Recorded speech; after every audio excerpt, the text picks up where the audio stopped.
Welcome and all right to you folks. Welcome back to episode 18 of the Frenemies Fantasy Football Podcast. And guess what? It is championship weekend for some people. Almost every league, championship weekend in your league, not for you. Usually it's only reserved for two people. All right, and I'm luckily in the championship He's this one of week. those people. Yes, we are not. Oh, these guys, yes. We lost something else this week, too. Yeah, you might see. We're not all Viking fans wearing purple just because we love them. Can you please, Sean, explain what happened to you guys on Sunday? So, Saturday night, I texted everybody, and I was like, three of us are going to watch the game together. We're Dolphins fans. He's a Viking fan. They played each other this weekend. So, I was like, we got to have something on the line. Yeah. So, I was like, okay, we're going to do the podcast, a little public shaming. You got two Viking jerseys and I got a Dolphins jersey. So the Dolphins win, you got to wear a Dolphins jersey through the podcast, and if we lose, then we got to wear Vikings. And and I brought you three. See the result. Yes, so we all purpled out just to show some love to my Vikings. It wasn't a good game for Miami fans, but it was great for Viking fans. It was god awful. And Dalvin Cook owners and Vikings defensive owners because they sacked you guys like 9 times. Like if I'm the Dolphins coach, we're going to the Navy SEAL base. We're gonna Dolphins coach. We're gonna fired. Yeah. Oh man, but so we got a little bonus question because that was the worst thing you've experienced, guys, recently of a beatdown for your Dolphins. We're talking about what are the worst fantasy or real sport losses that you can remember that really pains you deep inside in your soul. Sean, what was yours, man? Fantasy or real life? Well, this last week hurt for the Dolphins, but it ain't close. This week, it was more painful to lose in fantasy. Last week, I told you about how reality, I had more fun with the Dolphins winning than I would with fantasy winning. Yeah. Well, fantasy cut me deep this week. I'm in another league, my money league, and I lost by 1 point. So anybody out there I feel your pain, man. It's a close game. 1 point. That's when you go back and you look at every little play that every player had and said, if this hadn't happened, then. Right. And so there was a Kamara play. He had Kamara, and I was up by 20. So I just needed Kamara to score 19.5 or less, and I won. Right. And it was about, I think, start of the fourth quarter. Kamara, they actually had Mark Ingram in, and he ran, picked up about 5 yards. Took him out. And I don't know why they took him out right away. He had like one play, they took him out. I know why they took him out, because Kamara is Kamara, and he didn't have to do anything. He could have walked in because it was like a 20-yard, no one within the half of the field that he was on. He bounced it back outside from the backside of the run, and gosh. nobody was there, and he just walked right in. I just yelled some not so nice words and said, my fantasy game's over, and I'm not going to the Super Bowl.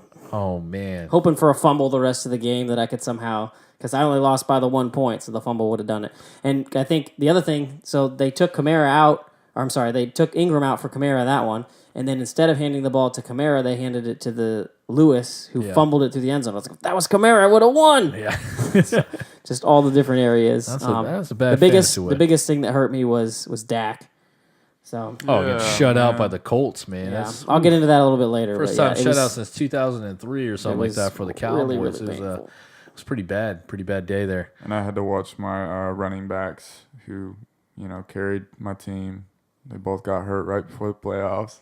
Yes. So I have to play all waiver wire, basically my whole team. You would laugh at my team. More of the pain's going to come this week when you watch Melvin Gordon get like 30 points. Yeah. It's Coming like, back where in, were you the last 2 weeks? Yeah, they got me into the playoffs, but they got hurt right before. Gordon and Connor, that'll hurt. Yeah. Yeah, my worst loss experience was a real sport one. Because you've never lost in fantasy. Yeah, I was like, what's this losing you speak of in fantasy? I have no idea what you're talking about. It's championship or bust in this household. No, but for me, it had to be the 1998 Vikings. They were in the NFC Championship playing the Falcons. I remember vividly we were supposed to we're going to church and we just want to watch it all the way to the end here. And Gary Anderson didn't miss a single field goal or extra point all season long. Misses like a 33-yarder. And I just it pained me. It just pained me. That's Randy Moss rookie year. We were phenomenal offensively, hitting on all cylinders. Is that where the Vikings kicker problems started? More than yes. That's when the curse. That's when the curse them. started. 'Cause we had great kickers all before that. Even when Gary Anderson after he retired and left us. Yeah. Because you've After had Dan that, Bailey kickers. be bad with you. Yes. No. He looks. You know how hard that is? He was like the most accurate kicker, and then every Sunday he keeps going back and further back. Like if I was him, I'd retire just to keep my percentages up and find another team the next year. But that was my worst loss experience in fantasy or real life. Yeah. But Ryan, you already said yours about your running backs last week. Man, that was a tough one there, buddy. But let's go into something more embarrassing. We're talking about party question here. We This always is embarrass do. us today, apparently. Our embarrassing music taste. So something that people won't know. You're looking at 3 grizzly men up here. But we got some embarrassing music taste. Ryan, I would love to start with yours, man. Something that nobody would know. What's a song that you'd be like, it would be embarrassing if everyone, well, because we're telling the whole world now. What would that song be? People won't know you listen to. Timber. By, Timber. Kesha and Pitbull. Kesha I love Pitbull. it. It's a party song. Yep, That's it. it sounds just that annoying to me too. Oh my goodness, he is going off on this. Pretty good. Yep, we're going to stop that. All right, Chris, let's move All on right, to mine Chris. is "Welcome to New York" by Taylor Swift. I don't know why. Every time it comes on, my wife's playing it. I turn it up on the radio. It's just got some little catchy little phrases, how it goes, and Wait, what was it? I also some catchy little phrases. Wait, like what was the song again? I will not sing it, and I also What was the listen. song, though? Oh, "Welcome to New York." I don't think I In know that. 1989. I haven't heard it. Can you It's tell in me? 1989. know Listen the- later. It'll be playing right now in the podcast because we'll add that later. But I also listen to One Direction and Adele when I clean the house. It is a tradition. One of mine. Direction. I blast. Now those- you've crossed the line. I blast those suckers You do? as I go on. I think your sister's. One of your younger sisters, she was in a fitness class of mine that I was teaching. And she had this one friend, I can't remember off the top of my head, but they were like, Coach, can we play some music when we work out? I'm like, okay, yeah, whatever. And so they kept playing. I never listened to One Direction in my life. This is when like they stopped touring or whatever. Yeah. And kept playing. I was like, that's kind of catchy. And I'm thinking like, good heart rate song up here. The kids seem to go be working out. So just like 2 or 3 weeks of that playing. And then I asked them, what is that? And they're like, One Direction. I'm like, no, that stuff is never played in my gym. And then I go home and I'm like, oh, gotta clean the house. And I just kind of say, Alexa. And it just like turns it on. I'm like, and I'm going in. My wife comes back. She's like, what the heck? She's like, I don't care. House is looking great. Keep going. So, yeah, that's extremely embarrassing there. Sean, I love this choice of yours. Please tell. So, yeah, this is always one of my embarrassing moments I go to when people ask me about it. But I take pride in my music choices. I shame people that, have terrible music taste. And the first CD that I ever spent money on was Shania Twain. And Spent money on. Now the thing I tell myself is it is in a top 5 grossing album of all time. So I wasn't the only one that bought this album. Yeah. But yeah, I'll still listen to it on occasion. It's definitely my dirty little music secret. That's crazy. I have one more embarrassing one for football, just because I'm just embarrassed myself now. Sophomore year of high school, I was playing JV football. I led the team in tackles. I was a good middle linebacker. I wasn't a heavy hitter, but I always got in. I had a nose for the ball. I knew where it was going. I got made tackles. What started as a joke in my first game, my center and I, because I played quarterback at that time, I didn't have a CD player or anything, so I was like, hey, what are you listening to? And he was joking around. It was Take My Breath Away by Jessica Simpson. Oh, Going in gosh. there. And I had a really great game the first game. And then my twin brother's like, bro, you have to keep listening, man.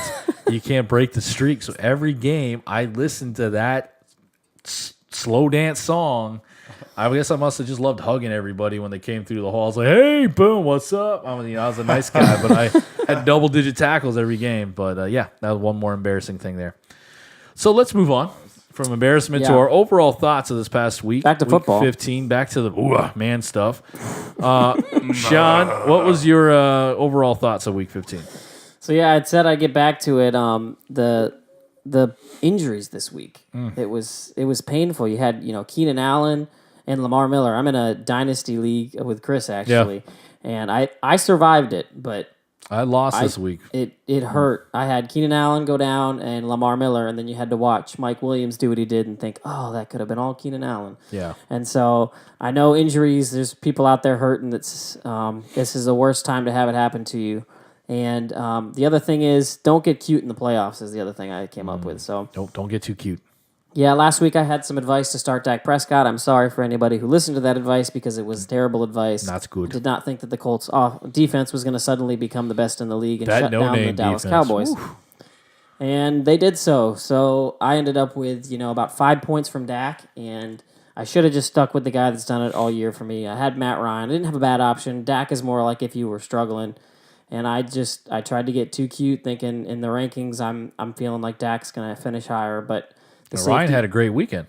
Matt Ryan did. Oh, he was yeah. number one quarterback, in Yeah. case you're wondering. Phenomenal 3 touchdowns. weekend.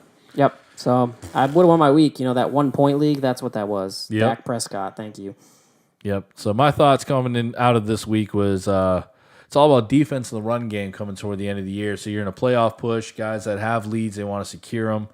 So you're not seeing the explosion. Even if you're watching a Kansas City offense, the Saints offense, we were talking about that one where Kamara there, that was like a very slow game against the Panthers. Yeah. And so you're seeing stuff slow down, defense starting to stick up because there's more tape to watch. That's a coaching 101. Now that everyone's got enough tape, it's hard to disguise things, so people are prepared. So it's going to be difficult going into playoff time, depending on quarterbacks and wide receivers, because defense is starting to come down, especially if the good teams making for the playoffs. Ryan, what's your overall thought from this week?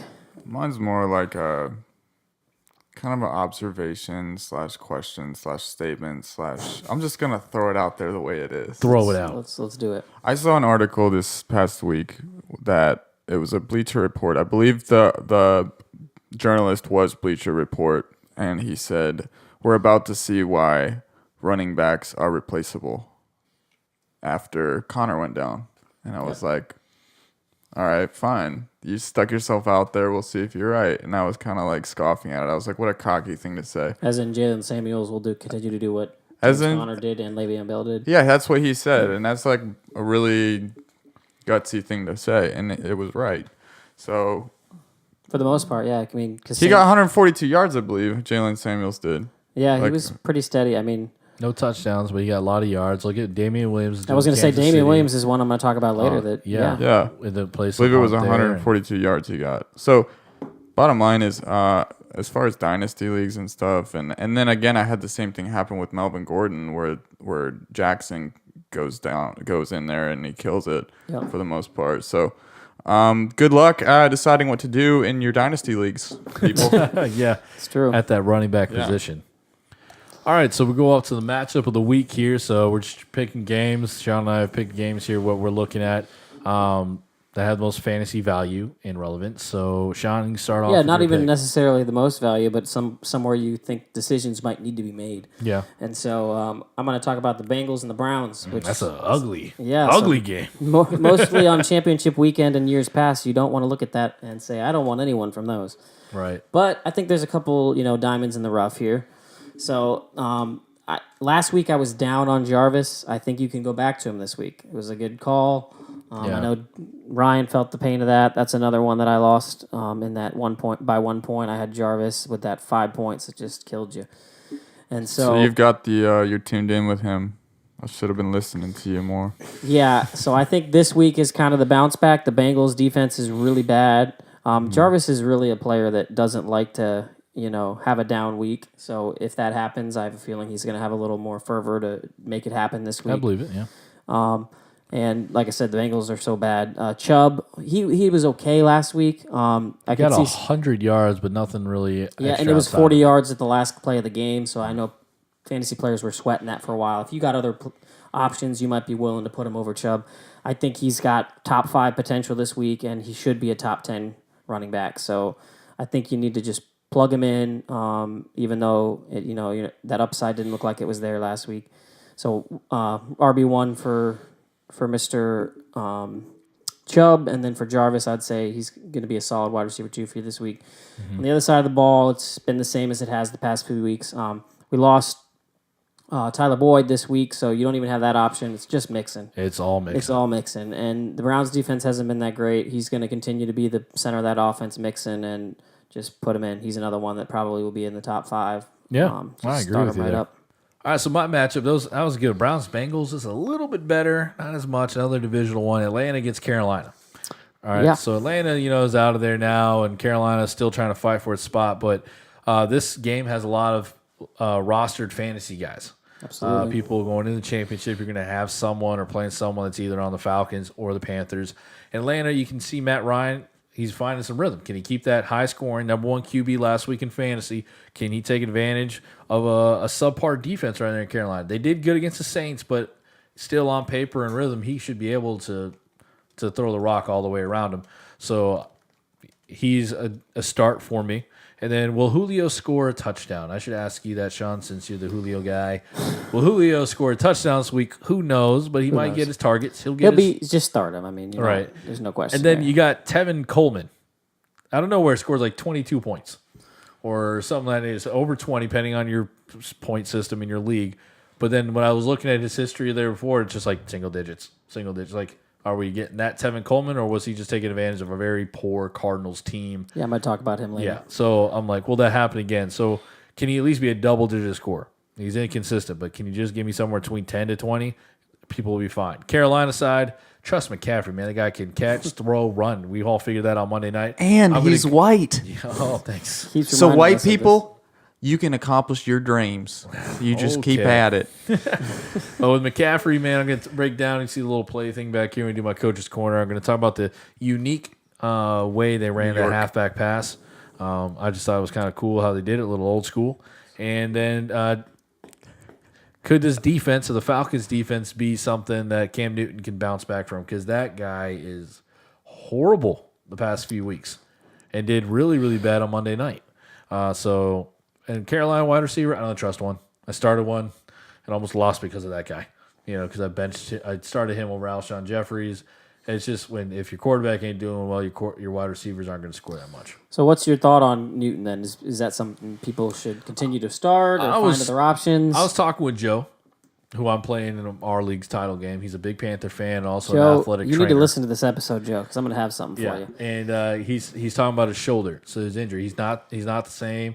You can see he's kind of overcompensating with his arm motion for his throws. It seems like his throwing motion has never been smooth, right? It's always kind of been a little elongated, but now you can feel like it's a little more of a push there. You saw like there's a little strap on his bicep on his arm there, so it's almost like he's really muscling the ball to his spots.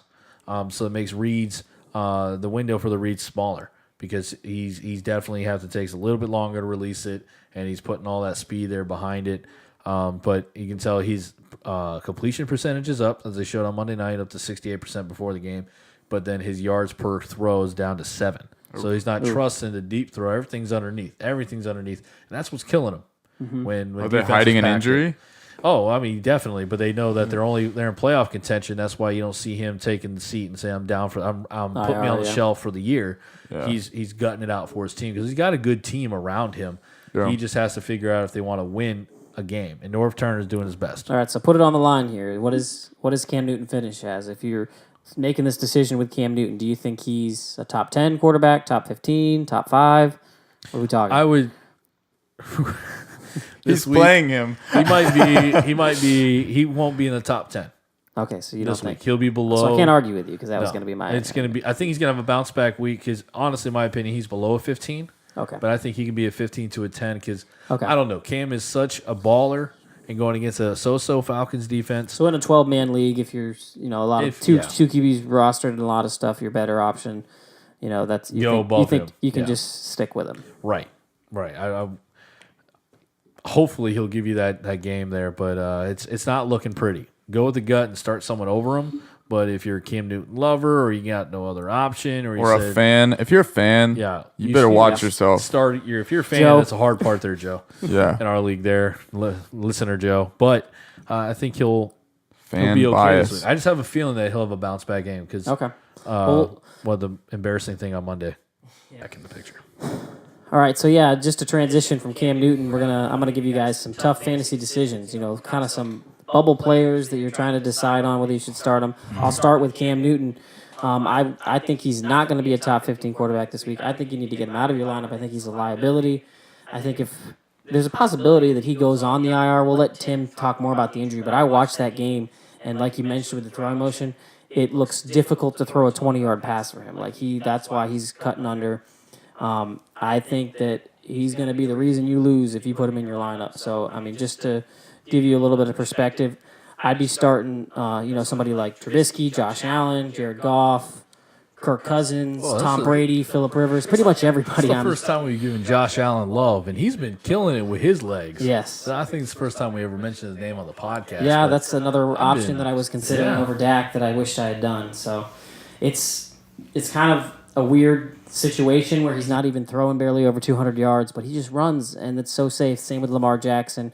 Those type of guys, I think that's who you're going to want to put your trust in. Cam is not that guy right now. Usually he is, but he's not able to run with this injury, and it's looking like he can't pass. So I wouldn't be surprised if he goes on the IR as soon as they're out of playoff contention, and then they give him surgery. So Just be careful with Kirk Cousins. yeah, that's true. You have to be careful, but that's just showing you how much I don't like Cam Newton this week. Like, I'd get him out of your lineup. agree with you there. I just had some Yeah. gut feeling that he's going to bounce back, but Could be your staying gut. back like that, telling I And Joe show them completely your rings, understand it. Chris. Oh, This is yes. what his gut gets him. 2 It's rings. true. Going from my third. to 2 4 out years. of like what, 4 years? Yes, it'll be Well, 3 and 4 three. years. So, Hopefully. yeah. Please don't let that happen. Anyways, next player. Joe, you better listen. Yeah, Can you please- put in fake bleeps? No. Nope. Okay. All right, what's your next one? Damian here? Williams. Yeah, he's going to win people some fantasy championships here. Yeah, he is. I think you need to put him in your lineup if you can. Like, I'm talking about some over like a Sony Michel, a Tariq Cohen, who's been great. I feel more confident in Damian Williams. Now, this is obviously if Spencer Ware doesn't play, but it's, You told me this last week, and then you outbidded me on the waiver wire. I did. Knowing yes. I put that. Yeah, so remember when we dang it. said, guys, So it's fun, excited. It's I fun love to when scroll. Ron Burgundy comes out of you randomly. You told me about that, You and I told didn't me. listen. Darn you. So yeah, start him up. I think he's going to be a top 15 back this week. If you got a way to get him in your lineup, he's just so safe with how good that Chiefs offense is. He's got such a high percentage He of will getting a be touchdown. involved. Yep. So just put him in. And then I know this is one for you Yes. that Evan Ingram, Saved he's me kind of last that week. decision where it's like, oh, I've been starting Cameron Brate. Oh, I've been starting. I mean, even Trey Burton, who had a pretty good week last week. I'm saying put your faith in Evan Ingram. He's your last hope on that waiver wire. If by chance he's on that waiver wire, pick him up, put him in. Like, otherwise, I know it's basically just hoping you get the guy with the touchdown. He outperformed guys like Travis Kelce last Yeah. week. So I think he's got potential for top 5 again. How do you this think week. Tim's doing this week? I don't think Tim's doing too well. I think he's taking it bad. Yeah, Yeah, he is. I have we'll to- see him in I have to the give him a- doctor segment. Tim, we give him love a you. call later. Yeah. Send some then- flowers. Kenny Galladay is another one. He had a big week last week, kind of when we didn't expect it. Yeah. But I'm saying buyer beware here. I don't know if this is going to be, it's hard when you see that big week to not just say, okay, this is him back up to where he used to be since, the 2 receivers have been gone in his offense. But Minnesota's defense, it's coming on lately, I think. It's starting to find its rhythm. Yes. Zimmer's happy with the way they're running the ball, which is given more time of rest for that defense. They're getting to the quarterback, and I just think that you're going to be upset if you started Kenny Galladay and you expected, high-end wide receiver 2 production this week. Yeah, last time these two teams played, Minnesota sacked Stafford 11 times. Ooh. So dropping back and not having that great of options to throw downfield, they sacked him And 11 Stafford's times injured from too, that. so Just say 11, Chris. 10 or 11? 11. 11.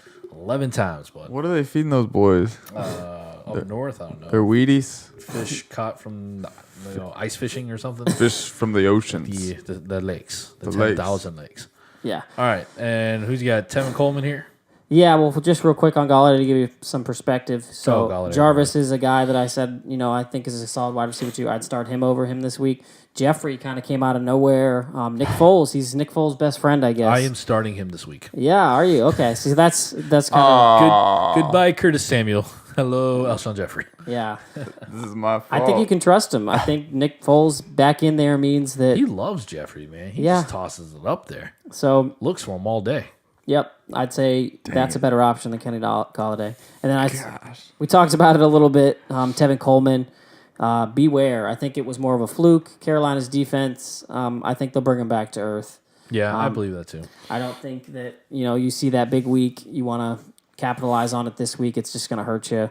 Another person we'll talk about in the next segment here is Jamal Williams. That's kind of somebody, even a waiver wire guy you could pick up, and I think he's a better start than Tevin Coleman. Right. So, yeah, I guess moving to that waiver wire, I'll talk about Jamal Williams here. Aaron Jones, it's looking like he's going to miss this week. Hey, Ron. Yeah, it's a sad thing. If you made it on the back of him, you're just going to have to try to get out to that waiver wire and pick up Jamal Williams. This doesn't happen often where you're in championship week and you're looking at, a pretty solid running back 2 option.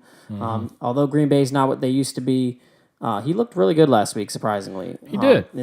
Instead of when he was in there instead of Mr. Aaron Jones. So, yeah, Jamal Williams, pick him up, put him in your roster. I'm not sure there's many other options. Did you have one, Chris? Or? No, I was looking at some leagues. Mike Davis might still be around. For some reason, came around nowhere in that game with Chris Carson. He got 12 points in our league, but That's more of a prayer. if that's looking like the one thing you're looking at, like, oh, maybe, nope, that's not a good thing. And honestly, no. D.D. Westbrook had a blow-up game. Don't believe it, because that was a kick return or a punt return. So I'm looking down the waiver So you're wire. saying and D.D. you see- Westbrook is doo-doo Westbrook. So That's what you're basically saying. Yeah, so thank you. Putting those words in my mouth. Putting poo-poo in my mouth. Thank you.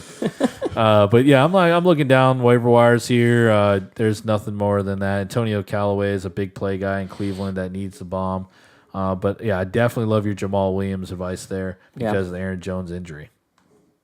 All right, well, you don't have one of those. Give us a defensive streamer then. I like the Titans. I see them in our league as a streamer. Guys are dropping them because they're always like back and forth of how good or dominant they'll be or really bad. And they're playing Josh Jackson-led Redskins.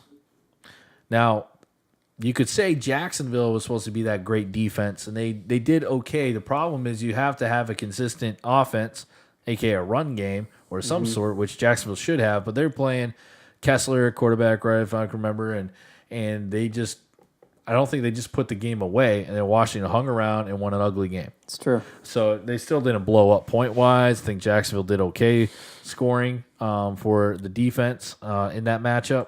But I think with Tennessee, with Derrick Henry running the rock like he is now, and The rock is the there's ball. not any options on that team for he's so distracting. For the Redskins, I think that's a good defense to pick up. All right, and then my defense is Dallas. I think it's going to be difficult to go ahead and switch over to Dallas. They had a bad week, as we talked about. They played the Colts, and and the inverse, the Indianapolis defense will look great. Dallas, we just don't know what happened there. They just fell apart. The Colts are a good offense. I think it was just an on the road thing. But I would say, stick them back in your lineup. They're playing Tampa Bay. They're fighting for their playoff lives. They're at home. I think they get back on track. They got a lot of good guys that can, get to the quarterback. So you're going to probably have a good baseline with the sacks you'll get. And Tampa Bay, they've kind of gone. They realize the season's over, and they haven't really put up the offense that they have been. So Okay. trust Dallas again is what I would say. You got one for us here, Ryan? There's so many. Like, people are stopping paying attention. How about our Dolphins? Do you think Yeah, our Dolphins have a shot against the Jacksonville Cody Kessler? I don't like us at all anymore. I think that one depends on Howard. If we get Xavier Howard, our lockdown cornerback, which is a totally different defense. We're an emotional team. It's true. It's just so dumb. We're not real grown men in Miami. we go off of emotion. Like, Oh my gosh, it's the Patriots. Let's play really good, okay? Okay. It's true. They go lay an egg in Oh, and Minnesota. then it's, oh my gosh, we beat the Patriots. Let's not have to try Now next we're week. amazing. it's like we're little boys. We need to have voice. We need to have a name for this voice. What is this voice The going to be? Dolphins voice. It's the emotional men. Oh my gosh, This is what's his face? What's our Kiko Alonso? oh my gosh, we're so amazing. We beat the Patriots. This means that we're really good. Okay. Oh, man, that's not. Okay. All right, and then let's move on to our pickup line. So this is our pickup of the week last week. Yeah. Somebody that we had that got picked up. It was somebody you need to hang on to. So, Chris, what's our pickup line All to right, go along man. with it? Here we go. Is your name Wi-Fi? Because I'm really feeling a connection here. Whoa, that was good. That's like millennial pickup line right there. There you go. Yep. You can bump into her with your phone. Oh, hey. All right, so that's my pickup line. All Use right. that next time there, Ryan. Thank you. The pickup, we talked about him. I might. Oh, no. I'll let you know how it goes. Yeah. Please, on the podcast. We'll let you know how it goes. Ryan would pay attention to these. Oh, no. All right, yeah, but That one was good though. That's pick- the first one I've been like, I'm gonna effing use that one eventually. oh, man. All So right. the pickup is Damon Williams. Great Last pickup. week you picked him up. I hate you. Yeah, I picked picking him him up I over me. spoiled. That's we talk about this. Spoil it for your friends. If you have a chance to, I know. didn't have Shout no out to fab Jake money. Seeley. He put a little tweet out saying that you should not be able to bid on players or pick up players when you're not in the playoffs? I say no. Come on, that's what we get to do. You gotta We're out of the spoil playoffs. it. That's our fun. We get to get in there, and with our big piggy bank that we've been saving up and not able to use, For no I reason. dumped it all on the floor and said, "Give me Damian Williams. my You goodness. two ain't getting him." I was so mad. And so I got Damian Williams. So if you have Damian Williams, just a reminder, he's good to start again this week. All right, and who is your the player you should start if he's on your bench? I like your take on this because this is a man on my roster, so Yeah. I'm listening. All ears to you. I don't want to do this because I don't want Mr. Chris over here to win I another gotta add to championship. my chain. But You you get a know, third there's some good rosters out there that you're in the playoffs, you're in the championship game. You probably have a lot of options. Philip Lindsay was a waiver wire pickup. Yes, he was, And the yeah. last 2 weeks has been bad. I know Very, Tim very can attest. I'm sorry, Chris can attest to this that it's been not a good last 2 weeks. He had some bad matchups. They got kind of down in some games. And they've been really focusing on him because they're saying, Keenum, go find other targets. Exactly. He can't push the ball down the field, which has really hurt the fact that they're, closing that line of scrimmage. Yep. It makes the field Since Sanders shorter. went out for injury, there's nothing outside to really threaten him. Yeah, so but what's the best medicine when you have a fantasy player that isn't playing well this year? You play the Raiders. That's exactly what's Yes. happening. They're playing the Raiders. play the Raiders. And, before these last 2 weeks, Philip Lindsay's been steady for you. He's been, borderline top 10 running back option Yeah. this year. So just stick him back in there. I mean, you may be tempted to put him on the bench for somebody like a Tevin Coleman or even a Jamal Williams you pick up. You might say, oh, I got the Green Bay running back. But no, he's Stay with Phillip going to be Lindsay. close to that top 10 option this week. Just put him in your lineup. Yeah. All right, and then we're going to move on here to the coach's corner. Mr. Yeah. Chris has got I'm something gonna for us. pull down the board here. We're going to talk about the halfback pass. I mentioned that earlier, going off of Christian McCaffrey's great touchdown pass. The Mr. Do-It-All on Monday night. So hopefully this helps. Should be a quick one. All right. All right, guys, welcome to the Coach's Corner this week. I'm going to do a quick segment on the halfback pass. If you're watching Monday night against Carolina against New Orleans, you saw Christian McCaffrey complete a touchdown pass. I believe it was over 50 yards or right at there somewhere. I think it was a 50-yard touchdown completion.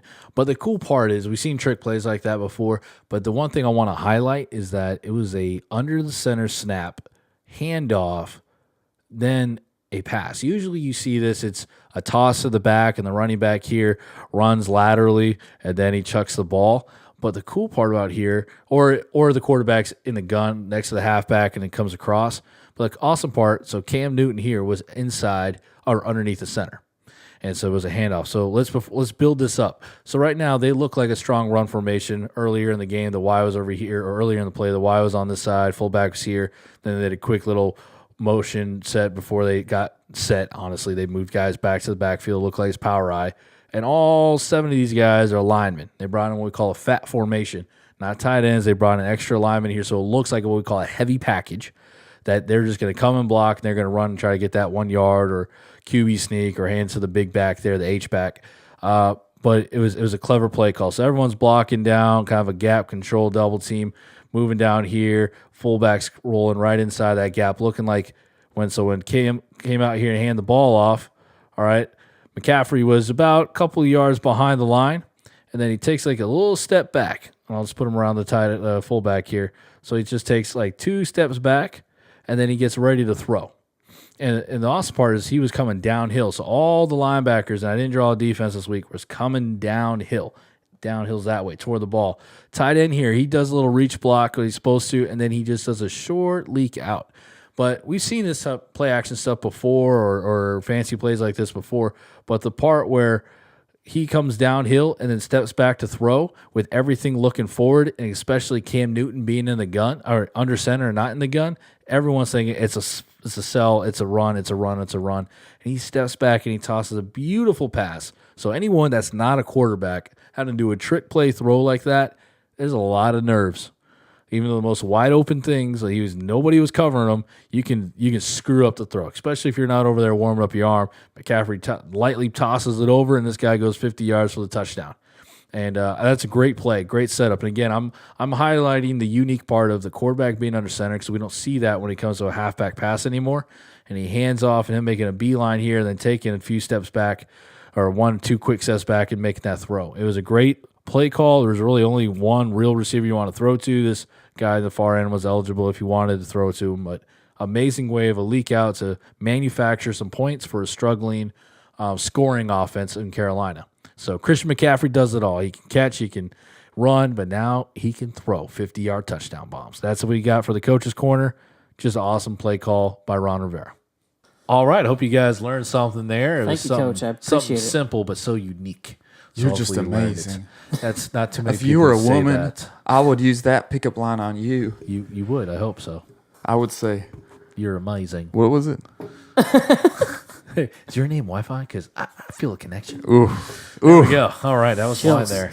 All right. Yep. Well, But then now this we week- got to go to the doctor, the doctor. who I Dr. beat James. last week. What's up, Tim? Oh, yeah. I don't know if we're going to get him on this week. Hopefully, you'll be listening and watching to a segment here. But Probably morning. he's probably, he's like probably done with fantasy right now. But, all right. But no, he's paying attention. And I know there's a lot of injuries people need to hear. So, listen. Take it away. Well, first off, let me give some credit to Chris for taking me down in what had to have been the ugliest fantasy semifinal of all time. Studs failed me. What can I say? Jordan Howard. He was my best running back. It's a real shame. Pretty sad about that. But props to Chris for taking me down. On the other side, same thing goes for Joe. Should be a fun Super Bowl for everybody. So go Joe. Hopefully, hate to see the repeat champions come back and back over and over again. We may have to strip the title of the Patriots away from Phil over there and give it to Chris if he continues down this horrible path. Anyway, injury report. So this week, a couple of running backs kind of shifting back towards the right side of playing. I'll start off with Melvin Gordon. He has probably the most optimistic prognosis for the upcoming week. So they said last week if the game against the Chiefs was on a Sunday, he would have played. So he should be good to go for this upcoming weekend against the Ravens. Tough matchup, obviously. Looks like Eckler's going to be out for another week. Getting back from his stinger and concussion. So the Melvin Gordon train will be all aboard. I don't think he'll be limited at all, and I don't think that he will share the backfield very much with Justin Jackson. But we could see. They may try to phase him in a little bit against a pretty tough Ravens defense. Spencer Ware's coming back from a hamstring injury. He's listed as day-to-day. This could be another big week for Damian Williams. So let's watch those practice reports and see if Spencer Ware is able to get back on the practice field for any, even limited participation. So I suppose if you have Damian Williams, you want to see Spencer Ware out at least one more week. Other running backs on my list, Aaron Jones went down with an MCL injury. I feel like I saw somewhere that he went on injured reserve, likely not going to be available.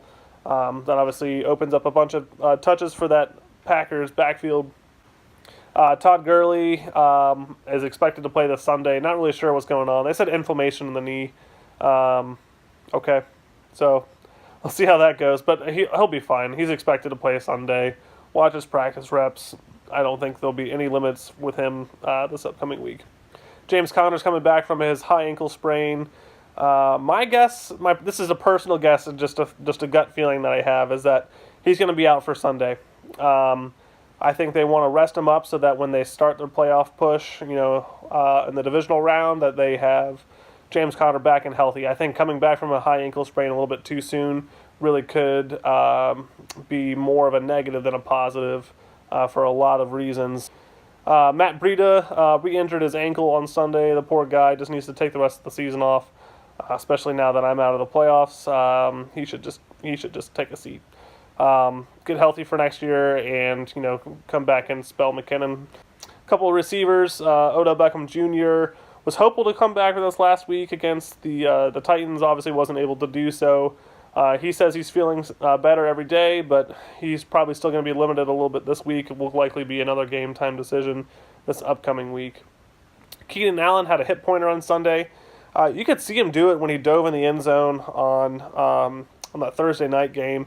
He kind of just landed on his hip. A hip pointer is really just kind of a pretty severe bruise right on the tip of your hip bone, the front part. It's really a pain-limiting thing. If you can imagine having a big contusion on the front part of your hip, anytime you go to push off or extend your hip, you're basically compressing and stretching all those tissues that are underneath the contusion. So it's really, really uncomfortable. He tried to come back in for a play or two. You could see it, and he just grimaced. He made one contact with somebody and was down on the ground, and had to take the rest of the game off. So I would expect him to probably be out on Sunday, unless he has a really high pain tolerance and is able to play through any sort of the pain. Another guy, old guy here, is Frank Gore. So apparently he's out with a foot injury for the Dolphins. He may have just given the Dolphins their biggest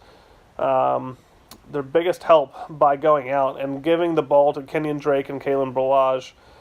They're obviously the beneficiaries of Frank Gore going out, but I think the Dolphins really benefit from somebody just making the decision for them to get these other guys on the field a little bit more. So watch for those guys. Obviously, Kalen Ballage, probably not as reliable, but Kenyon Drake now is, I think, a pretty good RB2 candidate.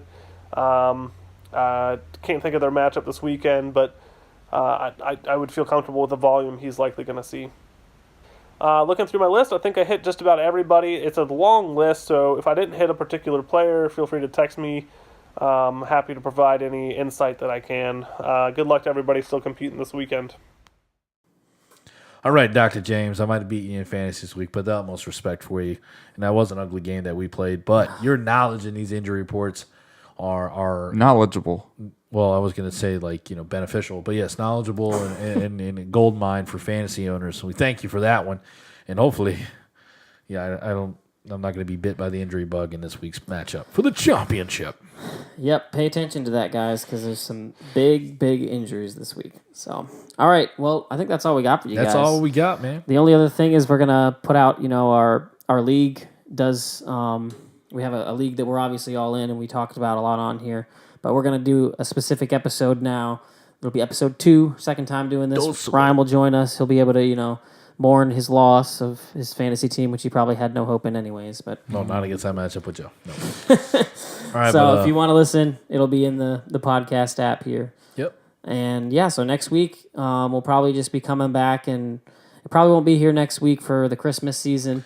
I'll be out, so if there's anything, I'll have to FaceTime in. Yeah, we'll probably drop a little little something in there. Drop something in there just to keep it going. Hopefully, it's.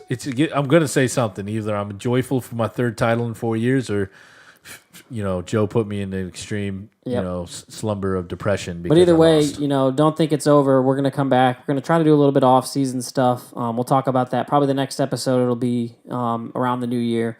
We'll come out with it, and we'll talk about all that stuff. So yeah, sounds great. All right, see you guys. See you. Subscribe, like, tell your grandmother about us. That hasn't worked. I know, but we're still gonna try. Their grandmothers suck. That's why it hasn't worked. We need better grandmas. Better grandma. Mima! Please confront your grandmothers. Maybe Tell them they're missing out. Listen, Ethel. Ethel, listen. I want you and the whole party.